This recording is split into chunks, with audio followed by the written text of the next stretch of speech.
నమస్కారం, welcome to I dream. ధర్మ మార్గం విత్ విజిత కార్యక్రమానికి స్వాగతం. ప్రస్తుతం మనతో పాటు ఉన్నారు ప్రముఖ ఆధ్యాత్మికవేత్త, శ్రీ విద్యా ఉపాసకులు శ్రీ గురు కరుణామయ్య గారు. ఇప్పుడు గురుగారితో మాట్లాడి మరిన్ని విషయాలు తెలుసుకుందాం. ముఖ్యంగా మనకు ఎన్నెన్నో సందేహాలు ఉంటూ ఉంటాయి, వాటి గురించి సవివరంగా తెలుసుకునే ప్రయత్నం చేద్దాం. నమస్కారం గురుగారు. నమస్కారం గురుగారు. ఇప్పుడు ఎలాగూ సంపద గురించి మాట్లాడుతున్నాం. మరి సంపద అంటే ప్రస్తుతం మేమందరం అనుకునేది ఒక డబ్బు మాత్రమే. ఐశ్వర్యం అన్నా సంపద అన్నా కూడా అంటే ఆనందము అన్నీ కూడా ఉంటేనే ఒక సంపద నిజంగా. మరి ఇవన్నిటికీ ఆధారం ఎవరు అంటే లక్ష్మీ అమ్మవారు.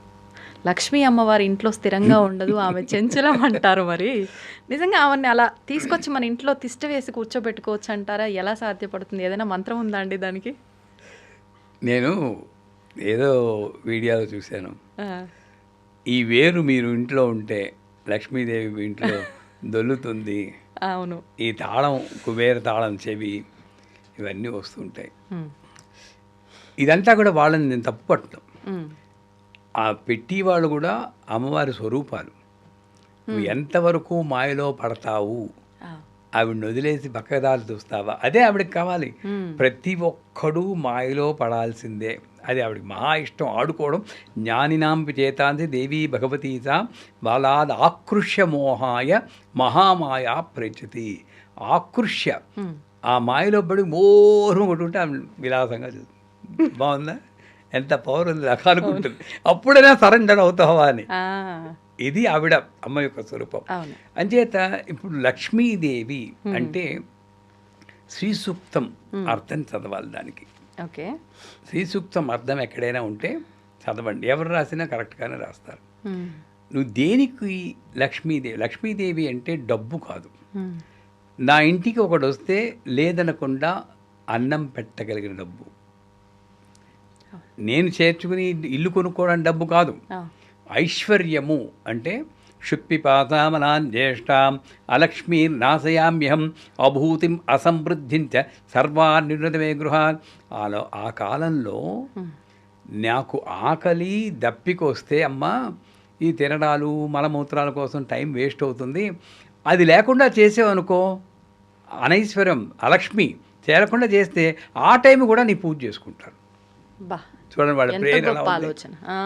లక్ష్మి అంటే ఎలా ఇచ్చారు అర్థం అద్భుతంగా. అశ్వదాయి చ గోదాయి ధనదాయి మహాదనే. అశ్వదాయి గుర్రాన్ని కొన్నంత చైతన్యం నాకు నిల్చునే నిద్రపోతుంది, పడుకోదు, కింద పడుకోదు. గోదాయి గోవుకున్న పవిత్ర దాన్ని నాకు. ధనదాయి నా ఇంట్లో ఎప్పుడు గంగాళాలు మోగుతూ ప్రతి ఒక్కళ్ళకి అన్నదానం చేసి అంత ధనం నాకు. ఇది ఐశ్వర్యం అంటే. మరి ఎప్పుడు వస్తుంది? నెంబర్ 1, అసలు మనకి అర్హత ఉందా లేదా, వీడికి ఇచ్చి కూడా ఉందా లేదా అని ఆవిడ చూసుకుంటుంది. నేను అమ్మవారి యొక్క మెసెంజర్ కింద మారాలి, మెస్సయ్యా కింద. ఎలా గురుగారు? అంటే అమ్మవారు డైరెక్ట్గా బిందుల్లో పోసేది కదండి ఈ రోజుల్లో. అవునా కాదా? పోసిన ఇన్కమ్ ట్యాక్స్ వాళ్ళు పట్టుకుంటారు. అంచేత ఇవి వాక్యాలు వాళ్ళకి ఇవ్వాలని చెప్పి బిందుల్లో దొరికినా కూడా అంచేత అది లాభం లేదు. అంచేత ఏం చేస్తుంది, ఎవరిలో ఒకళ్ళు మంచి వాళ్ళని సెలెక్ట్ చేసి వాడికి ఇచ్చి గుణం ఉంటే, నాడారని చెప్పి కొంతమంది, బాలసుబ్రహ్మణ్యం అని తమిళనాడులో ఉన్నారు, ఆయన ఎంత గొప్ప మనిషి అండి నిజంగా. ఒక క్లర్క్ కింద దేని కింద వాచ్మెన్ కింద స్లిప్పర్స్ వేసుకుని, అబాయ్ స్లిప్పర్స్ వేసుకుంటే ఆ జీతం అంతా కూడబెట్టి ఆ జీతం అంతా కూడా పేద ప్రజలకి అన్నదానం ఇచ్చేవారు. హోటల్లో సర్వర్ కింద చేసేవారు బతకడం కోసం. ఆయన యొక్క దానగుణం చూసి వరల్డ్ ఏదో ఆర్గనైజేషన్ మర్చిపోయాను, వాళ్ళు కొన్ని కోట్లు ధనం ఇచ్చారు గిఫ్ట్ కింద. మరి ఎవరైనా ఏం చేస్తారు కోట్లు వస్తేనో? మొత్తం అంతా కూడా మళ్ళీ ఫండ్ కింద ట్రాన్స్ఫర్ చేశారు. ఇప్పటికీ ఉన్నారు మెడ్రాస్లో. చాలా తక్కువ మందికి ఉంటుంది గురుగారు. అప్పుడు రజనీకాంత్ సినిమా యాక్టరు నన్ను మీ దత్తత కింద తీసుకోందని అడిగారు. అంటే ఎంత ఫేమస్ అయ్యారు, ఇప్పటికీ ఉన్నారు. అది మహానుభావులు. అలాంటి వాళ్ళకి మరి మామూలు స్కూల్ వాడికి కోట్లు ఎలా ఇచ్చారు ప్రపంచంలో? ఇది ఐశ్వర్యం. ఎప్పుడు వచ్చింది? నాకు ఇచ్చి కూడా ఉంటే వస్తుంది. నేను ₹1,00,000 ఇస్తే ఎవడైనా ఇవ్వగలను అనుకోకు, 100 రూపాయలున్నా కూడా నువ్వు ఇవ్వాలి. అవును, నెంబర్ 1. నిజం. తర్వాత ఇల్లు శుభ్రంగా ఉండాలి. హ్మ్. నేను అమెరికాలో ఒకళ్ళ ఇంటికి వెళ్ళాను. హ్మ్. వాళ్ళ ఇంట్లో చాలా ఫైనాన్షియల్ ట్రబుల్స్ ఉన్నాయన్నమాట. గురువుగారు చాలా ఇబ్బందులు ఉన్నాం, మీరు వచ్చి ఏదైనా హోమం చేస్తారా అన్న. వస్తానమ్మా, ఇంటికి వస్తాను. చూస్తే 6 వీసీఆర్లు, ఆ రోజుల్లో వీసీఆర్లు అని ఉంటాయి, క్యాజెట్లు, వీసీఆర్లు, 2-3 విడిపోయిన కుర్చీలు, కుర్చీల మీదేమో తువ్వాళ్ళు, చెత్తగా ఉందన్నమాట. చెప్పాను, 1 నెల టైం ఇస్తాను, మొత్తం అంతా ఒక్కొక్కటే ఉంచుకొని మిగతా అన్నీ విసిరేయండి, కొత్తవైనా సరే విచ్చేసేయండి, నీట్గా పెట్టుకోండి, ఈ తువ్వాళ్ళు ఇవన్నీ పెట్టి, అప్పుడు తర్వాత అవసరం ఉంటే నేను చేస్తాను. మీరు నెమ్మరు. ఒక 2 నెలల తర్వాత వెళ్ళాను. అక్కర్లేదు గురువుగారు, బ్యాంక్రప్సీ పెట్టేసి మళ్ళీ వేరే దీంట్లో మళ్ళీ స్టార్ట్ చేసాం, బ్రహ్మాండంగా ఉంది బిజినెస్, ఇంకా అక్కర్లేదు అన్నాడు. పెద్దగా ఏం చేయాలి, ఏమీ చేయలేదు. నువ్వు శుచి శుభ్రత, ఎంత ఒక్క రూములో ఉన్నా సరే. నా చిన్నప్పుడు నేను పెంకుటిల్లో ఉండేవాడిని, నేను బాగా చిన్నప్పుడు. ఆ ఇంట్లోనే ఒక్క రూములో ఒక అరవ్వ ఫ్యామిలీ ఉండేవి, తల్లి, తండ్రి, 2 కొడుకులు, 1 కూతురు, 5గురు ఒకే రూమ్. పైకి తెలిసేది కాదు, ఎంత నీట్గా ఉంచుకుంటారు. అంతే శుచి శుభ్రత ఉండాలి. తర్వాత నువ్వు మాట్లాడి వాక్కు, మీరు లక్ష్మీదేవి ఎలా వస్తుందంటే, పాపం మేము వాళ్ళు చూసి వాళ్ళు డిసప్పాయింట్ అవుతారేమో ఇదని వింటే. ఏదైనా మంత్రం చెప్తారో, హ్రీం మహాలక్ష్మి అయినా, ఓం హ్రీం హ్రీం, పని చేస్తుంది. నువ్వు ఇది చెప్పు, తర్వాత వస్తాను దానికి, ముందుది చెయ్యి. శుచి శుభ్రత మెయింటైన్ చేయి. ఎప్పుడున్నా పాత చీరైనా సరే ఉతికింది కట్టుకో, చిరిగిందైనా ఉతికింది కట్టుకో, నీట్గా ఉంచుకో. ఎవరైనా వస్తే భోజనం టైంకి వస్తే నీకున్నది ఏదో పెట్టు, ఆ కుచేళ్ళు అటుకులు పెట్టినట్టు, అంతే, లేదని చెప్పకు, నువ్వు మానుకునేనే పెట్టు. ఇంత దానగుణం ఉండాలి.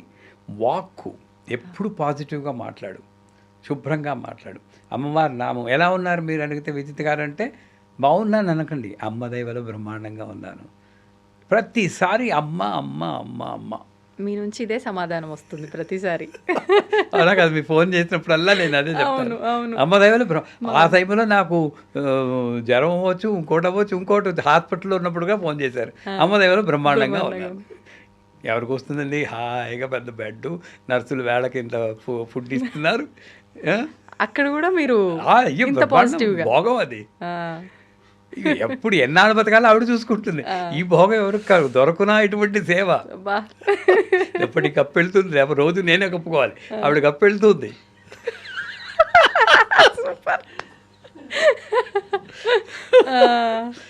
సో అంచేత వాక్కు పాజిటివ్గా ఆలోచించి పాజిటివ్గా మాట్లాడుతుంది. ఈ 3 మెయింటైన్ చేస్తూ, ఒకటి ఇచ్చి గుణం, శుచి శుభ్రత, వాక్కు మంచిగా మాట్లాడడం చేసి, అరవకుండా దెబ్బలాడకుండా ఉంటే వాయుమండలం శుద్ధి. ఇప్పుడు ఒక మోడీ రావాలనుకోండి, ప్రైమ్ మినిస్టరు, మొత్తం రోడ్లన్నీ దురిచేస్తారు, అన్నీ చూస్తారు. మీ ఇంటికి వస్తున్నారు అనుకోండి, మీ ఇల్లు ఎలా పండుకుంటారు, అద్దంలా తయారు చేయించుకుంటారు కదా. అప్పు చేసైనా సరే ఎవరైనా క్లియరెన్స్ వెళ్తుంది చేయించుకుంటాం. మరి అమ్మవారు వస్తుందంటే నేను ఈ ఇల్లు ఎలా ఉంచుకోవాలి, వాయుమండలాన్ని శుభ్రపరచాలి. అంచేత నా వాక్కు శుభ్రంగా ఉండాలి.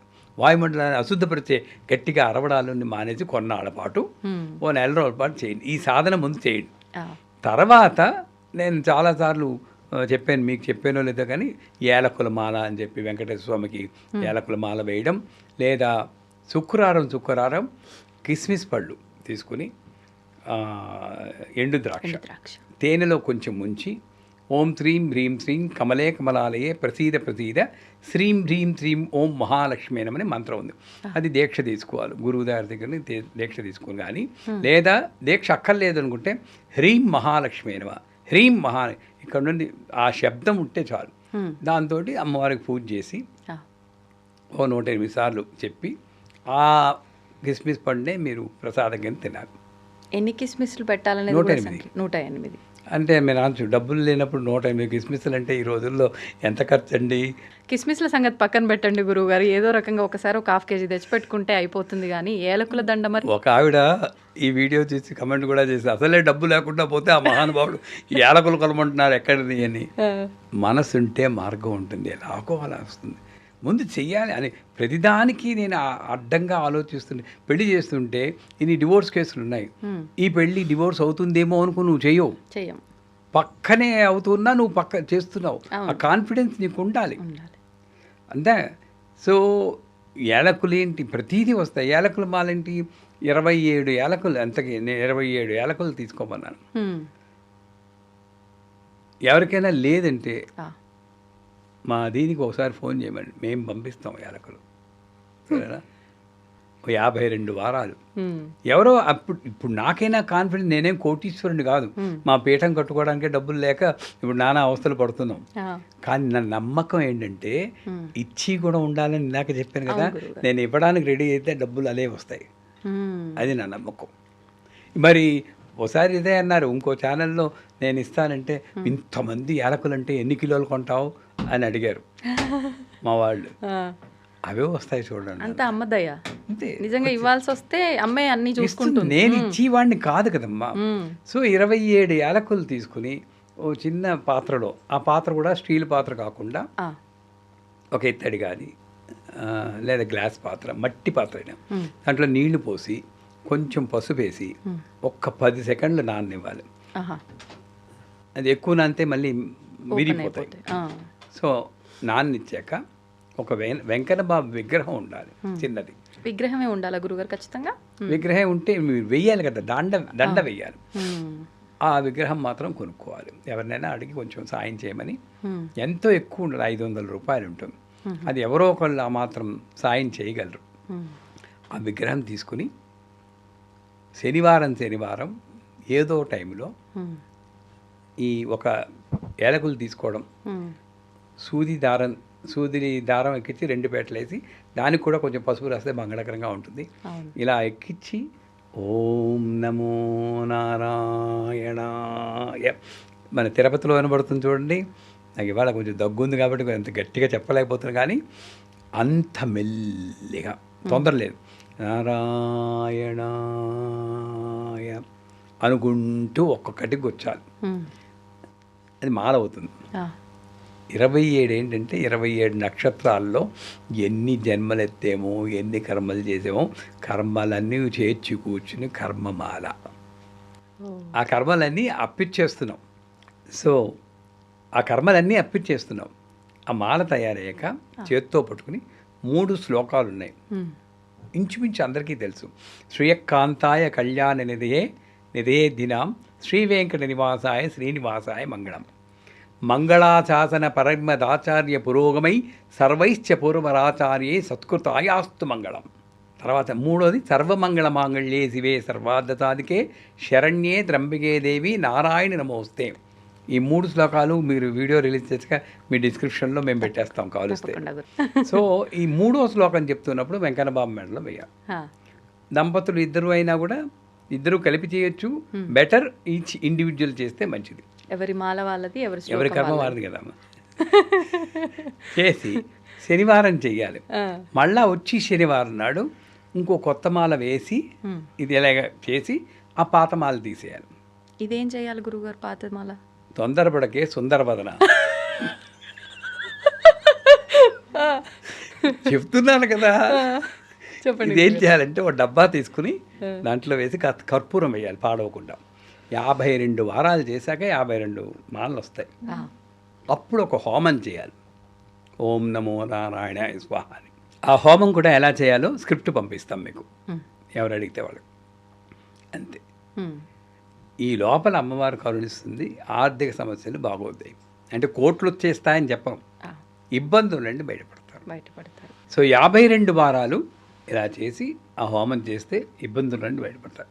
ఇలాగా లక్ష్మీదేవి మన ఇంటికి రావడానికి ముందు ఇంటిని శుభ్రపరచుకుని, వాక్కుని శుభ్రపరచుకుని, ఇచ్చి కూడా మలపరుచుకుని, ఈ ఏలకుల మాల కానీ ఈ కిస్మిస్ పళ్ళ పూజ కానీ చేస్తే 100% డెఫినెట్గా పరిస్థితులు బాగుపడతాయి. గురుగారు బాగుంది. మరి ఈ పరిష్కారం కోసం అందరూ ఇది ఆచరిస్తారు ఖచ్చితంగా, అదైతే ఫిక్స్. అందరికీ కావాల్సింది ఇప్పుడు లక్ష్మీదేవి అనుగ్రహమే. అయితే ఒక చిన్న సందేహం గురుగారు, ఇప్పుడు అమ్మవారికి కిస్మిస్ తేనెలో ముంచి నైవేద్యం అన్నారు కదా, తేనె అంటేనే మధురం, ఇంకా చీమలు ఖచ్చితంగా వస్తాయి. అమ్మవారికి ఇలా భగవంతుడికి నివేద చేసిన నైవేద్యాన్ని చీమలు గనక తీసుకుంటే మళ్ళీ అదేమన్నా మాకు దోషమా అని చాలా మందిలో సందేహం ఉంటుంది. ఒక్కొక్కసారి ఎక్కువగా చీమలు పట్టేస్తూ ఉంటాయి నివేదన చేసిన ఆ పదార్థాలకి. దాని గురించి ఒక వివరణ ఇవ్వండి. అందుకే నైవేద్యం పెట్టగానే మిమ్మల్ని వెంటనే ప్రసాదం తీసుకోమంటారు. ఎప్పుడు కూడా ఎవరైనా ఇప్పుడు మా పీఠానికి తిరుపతి వెళ్ళి వచ్చాను గురువుగారు అంటే ఏదమ్మా ప్రసాదం అని అడుగుతాను, వెంటనే వేసేసుకుంటాం. ప్రసాదం అనేది వెంటనే తినం. సో ఇప్పుడు ఈ కిస్మిస్ పళ్ళు తీసుకుంటే మొత్తం అన్ని కిస్మిస్ పళ్ళు వెంటనే తినం. ఒకవేళ అక్కడ వదిలేస్తే చీమలే వచ్చాయి అనుకోండి, ఆ బ్రహ్మకిడిదర్ని వర్ణాశ్రమ విధాయిని, ఆ చీమను పుట్టించిన తల్లి అక్కడ ఉంది. నిన్ను పోషించినట్టే చీమల్ని పోషిస్తుంది. చీమల్లో నువ్వెందుకు చూడలేకపోతున్నావు? ఇంత పూర్వకాలం ముగ్గులు కూడా బియ్యపిండితో పెట్టేవారు, ముగ్గుపిండి కాదు. ఇప్పుడు ముగ్గుపిండికి లేదు, బియ్యపిండి లేదు, పెయింటర్ వచ్చి పెయింట్ చేసేస్తున్నాడు, అంతే పోయింది. అంటే దాని వెనకాతల ప్రిన్సిపల్ మనకు తెలియట్లేదు. అంచేత చీమలు తిన్నాయే అని బాధపడడం కన్నా కూడా చీమలకు కూడా నేను అన్నం పెడుతున్నానని, నాకున్న కాస్త డబ్బులతో నేను ప్రసాదం తిన్నాను, చీమలకు కూడా ఉన్నాయి, ఆహా ఎంత భాగ్యం ఇచ్చేది. ఒక్క చీమ కనపడిన తర్వాత ఎప్పుడైతే నువ్వు చీమలు తింటున్నాయని తృప్తి పడతావో తర్వాత అవే వెళ్తాయి. ఇవన్నీ ఎక్స్పెరిమెంటల్గా చేసి నేను చెప్తున్నాను. అంతేగాని దాన్ని ఇలా తుడిచేసి అదే కర్మగాలి 10 చీమలు చచ్చాయనుకోండి, ఈ పుణ్యం మాట అటు ఉంటుంది, ఇంకో కర్మ నాకు వస్తుంది. అంచేత ఎప్పుడూ కూడా మనం పూజ చేసేటప్పుడు ఏం జరుగుతున్నా కూడా అమ్మ మనకి ఇచ్చేటటువంటి ఒక టెస్ట్, పరీక్ష మాత్రమే అనుకోవాలి, కానీ ఓడిపోకూడదు. అది చీమే అవ్వాలండి, ఇంకోటి అవ్వాలి. గురుగారు, ఇప్పుడు ఇవి మనం చాలాసార్లు మాట్లాడుకున్నాం విషయాలు కానివ్వండి. పూజా మందిరానికి సంబంధించి చిత్రపటాల వెనకాల బల్లులు తిరుగుతున్నాయి, మరి దానివల్ల మాకేమన్నా దోషమా, అంటే మేము నిష్టగా పూజ ఏమైనా చేయట్లేదా, ఏదైనా లోపం ఉందా, అంటే క్రిమికీటకాలతో సమానమైనదే ఈ బల్లి కూడా. మరి అది వచ్చింది అని అంటే పాజిటివిటీ లేదేమో మేము చేస్తున్న ఈ పూజలో, అందుకే వచ్చిందేమో అని రకరకాల అర్థాలు తీసుకుంటూ ఉంటారు. అదేమైనా ఇబ్బంది అంటారా గురుగారు? ఎందుకు ఆ పాపం బల్లిలా కల్ప్రిట్ అయిందో అంటే, బల్లి పడ్డ దోషం అని చెప్పి పంచాంగాల్లో రాస్తూ ఉంటారు. శిరస్సు మీద పడితే మరణం. నా శిరస్సు మీద 4-5 సార్లు పడింది. అంటే 4-5 సార్లు చచ్చిపోయినట్ట నేను. యాక్చువల్గా మా గురువుగారిని అడిగితే, మరణం మనకు కాదురా, దానికి తోసేస్తావు కదా, కింద చచ్చిపోతుంది. పాపం అంత ఎత్తు నుంచి పడిపోద్ది నిజంగా, ఇలా తోసేస్తావు చంపేస్తావు, ఏమీ లేదు అంటారు. సో ఈ బల్లి అన్నది కాకపోతే ఒక ఎనర్జీని ఎక్కువ ట్రాన్స్ఫర్ చేయగల శక్తి కొన్ని జంతువుల్లోనూ కీటకాల్లోనూ ఉన్నాయి బల్లి. అందుకే వెండి బల్లి, బంగారు బల్లి అని మీరు కాంచీపురం వెళ్ళినప్పుడు చూసి ఉంటారు. అవును గురుగారు. సో బల్లికి ఆ ఎనర్జీ ట్రాన్స్ఫర్ శక్తి ఉంది. కానీ ఇప్పుడు ఒక పటం వెనకాతలో ఒక బల్లి వచ్చింది అనుకోండి, దాన్ని నేను నెగిటివ్లోనే ఎందుకు తీసుకోవాలి? ఆ బల్లి రూపంలో కూడా అమ్మ, ఇప్పుడు ఎగ్జాంపుల్ చూస్తాను, ఓ పూజ చేస్తున్నారు, ఆ పూజ చేస్తుంటే తప్పని పువ్వు కింద చేతిలోనే పడిపోయింది. అమ్మో నేనేదో తప్పు చేశాను అందువల్లే పువ్వు కింద పడిపోయింది అనుకుంటాం.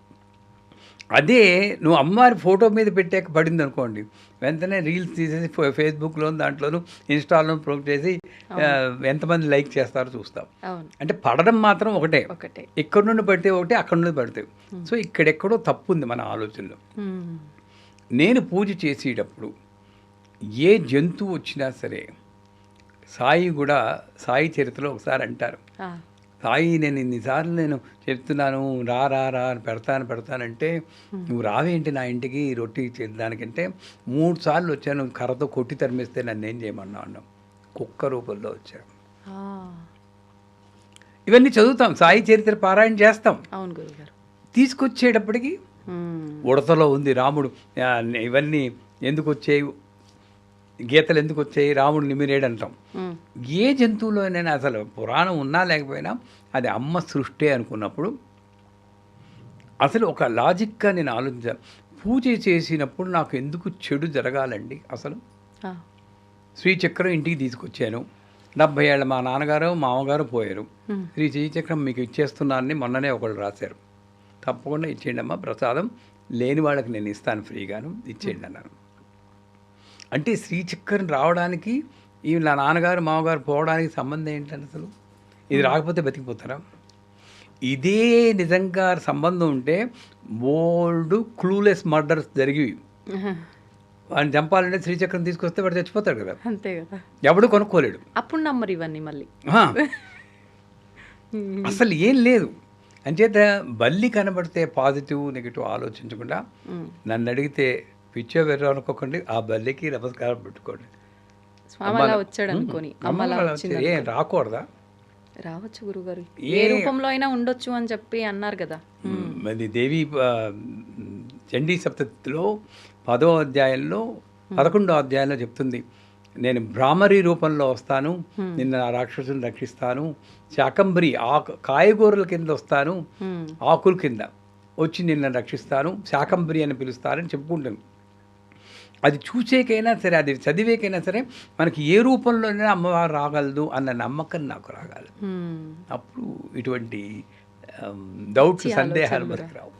గురుగారు సరే, మరంటే ఒక జీవి వచ్చింది కాబట్టి ఆ జీవిలో కూడా మనం స్వామిని చూడాలి, అమ్మని చూడాలి, చూస్తున్నాం కాబట్టి అది తప్పులేదు. కొన్నిసార్లు విగ్రహ రూపంలో ఉన్న అమ్మవారి ప్రతిమలే కింద పడి విరిగిపోవటం లాంటివి జరుగుతూ ఉంటాయి. లేదు పూజ రూమ్లో పసుపు కుంకుమల చేతిలోంచి కింద పడిపోతూ ఉంటాయి. మరి ఇది అంటే అపశకునంగానే చాలా వరకు భావిస్తాం. దీన్ని కూడా పాజిటివ్గా తీసుకోమంటారా? విగ్రహం కానీ ఫోటో కానీ కింద పడిపోతే హాయ్ అని గంటమని ఎవడు చెప్పడు. పాజిటివ్ కాదు, కొంచెం బాధ కలిగించే విషయమే. కానీ కర్మ సిద్ధాంతం ప్రకారం ఒక వస్తువు, ఒక వ్యక్తి, ఒక స్థలము మనకి ఎంత రుణం ఉందో అంతవరకే ఉంటుంది.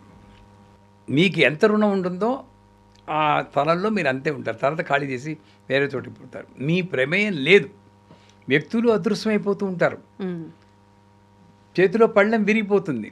అంటే చరాచర వస్తు ప్రపంచంలో అమ్మ ఉంది కాబట్టి ఆ అచరం అంటే జీవం లేనటువంటి పళ్ళెనికి నాకు అంతే రుణం. అలా అనుకోండి, నా పెళ్ళిలో కొనుక్కున్నది పోయిందని మంచం ఎక్కేస్తూ ఉంటారు. అవునా? అంచేత విగ్రహాలు కానీ ఇవి కానీ విరగడం అనేది సహజం. ఒకవేళ అలక్ష్యంతో జరిగిందనుకోండి, ఒకవేళ పట్టుకోవడంలో కింద పడి, అలక్ష్యము లక్ష్యము రెండు ఆవిడే వేస్తుందనేది సత్యం. సవ్య మార్గస్థ, సవ్యంగా పట్టుకున్నది నీ గొప్ప కాదు, ఆవిడ పట్టుకొని కాబట్టి. అపసవ్యంగా వదిలేసింది నీ తప్పు కాదు, ఆవిడ వదిలేసింది. కానీ నెక్స్ట్ టైం జాగ్రత్తగా ఉండు, అది మనసులో ఉంచుకో. ఇప్పుడు ఈ విరిగిపోయిన విగ్రహాలు కానీ ఫోటోలు కానీ ఏం చేయాలి? దాన్ని ఏం చేయాలంటే 2 రకాలు ఉన్నాయి. నీకు ధైర్యం ఉంటే ఈ ఫోటో విరిగిపోతే ఫ్రేమే కదా విరిగిపోయింది, అదే గ్లాసు, మళ్ళీ ఇంకో ఫ్రేమ్ పెట్టేసుకోవచ్చు. దాంట్లో ఏంటి, విగ్రహం విరిగిపోతే ఓ చెయ్యో ఏదో విరిగింది, వాల్మారిలో పెట్టుకో. మీ కుర్రాడికి కాలు చేయి విరిగితే ఇంట్లో చెట్టు కింద పెట్టేస్తావా, దేవాలయంలో వదిలేస్తావా? ఆవిడని ఎక్కడ పెడుతున్నారు? మీరు రోడ్లో వెళ్తుంటే పాపం సాయిబాబాలు, గణేశులు, చేతులు విరిగిన కాళ్ళు విరిగిన చెట్ల కింద కనబడుతూ ఉంటారు మనకు దేవుళ్ళు. అవును గురుగారు. అంటే వాడి భయం, అది విరిగితే అశుభం అని. నేను ఇందాక ఒకసారి ప్రాణప్రతిష్ఠ గురించి మనం మాట్లాడుకుని చెప్పాం. అది విగ్రహం కాదు అమ్మ అనుకున్నప్పుడు నేను అమ్మని ఎలా వదుకుంటాను? మరి పూరిలో జగన్నాథ్ ఎలా ఉంటాడు? అవును, చేతులు లేకుండా. అవునా కదా? మరి ఆ విగ్రహం నేను ఇచ్చేస్తున్నప్పుడు ఈ విగ్రహానికి ఒక చెవి విరిగితే నేను ఎందుకు పాడేస్తున్నాను? జగన్నాథుడే వస్తున్నాడేమో అనుకోవచ్చు కదా. అంటే ఇంక ఇలా ఉంటే పూజకు పనికిరాదు, నీ మనస్సు కుదరదు కాబట్టి అక్కడ పెట్టేసేయచ్చు. మా ఇంట్లో ఆంజనేయ స్వామి విగ్రహం బేస్లో కొంచెం విరిగింది, అయినా నేను మానలేదు. 10 ఏళ్ల నుండి పూజ చేస్తున్నాను, నాకు బాగానే ఉంది. అంటే కష్టాలు రావా అంటే ప్రతిదీ కష్టం సుఖం వస్తూనే ఉంటాయి. దాన్ని నీ ఆధ్యాత్మిక రిలేట్ చేయకూడదు. నాకు వచ్చి సంఘటన అంతా కూడా నేను చేసుకున్న కర్మ వల్లే వస్తుంది. ఇప్పుడు నేను చేసే పూజలు పుణ్యాన్ని ఇస్తాయి, నెక్స్ట్ జన్మ అంటూ ఉంటే మంచి జన్మ వస్తుంది అంతే. అంతేగాని ఇది దీనివల్ల జరిగిందంటే నేను ఒప్పుకోను. ధన్యవాదాలు గురుగారు. నమస్కారం. And for more videos, Please subscribe to iDream. Please subscribe to iDream. Please subscribe iDream. And please subscribe to iDream. For more videos, subscribe to iDream.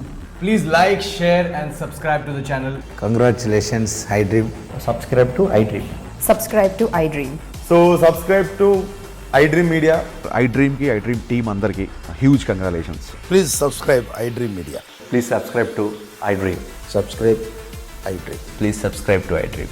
iDream అంటే నా కళల ఛానల్ను సబ్స్క్రైబ్ చేసుకున్న నోరు తిరుగుతలేదు, మీరైతే గంట గుర్తు కొట్టండి. For more such videos, please subscribe to iDream.